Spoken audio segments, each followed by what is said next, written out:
8 ఏళ్లలో రాష్ట్రం పరిస్థితి 3 హత్యలు 6 ఆత్మహత్యలు అన్నట్లు మారిందని TPCC working president Mahesh Kumar Goud అన్నారు. గాంధీ భవన్లో ఏర్పాటు చేసిన సమావేశంలో మహేష్ కుమార్ గౌడ్ పాల్గొన్నారు. ధరణి పోర్టల్ తీసుకొచ్చి తెలంగాణను అల్లకల్లోలం చేశారని, ధరణి సమస్యలపై సీఎస్కి వినతి పత్రం ఇచ్చినా ఇంతవరకు స్పందన లేదని విమర్శించారు. ఎమ్మెల్యేల కొనుగోలు, లిక్కర్ స్కామ్ వివాదాలు ఎన్నికల వరకు బీజేపీ బీఆర్ఎస్ రెండు కలిసి నడిపిస్తాయని ఆరోపించారు. భువనగిరి జిల్లా బాలస్వామి యువకుడు వాడి పాపం ఉన్నదే 2 ఎకరాలు.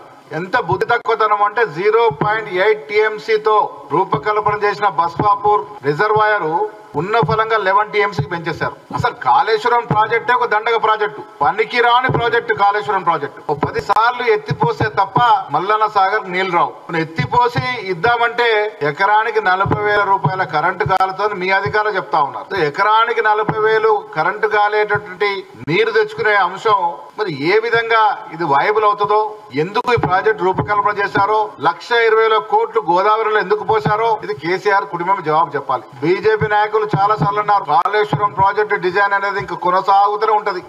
భువనగిరి జిల్లా బాలస్వామి యువకుడు వాడి పాపం ఉన్నదే 2 ఎకరాలు. ఎంత బుద్ధి తక్కువతనం అంటే 0.8 టీఎంసీతో రూపకల్పన చేసిన బస్వాపూర్ రిజర్వాయర్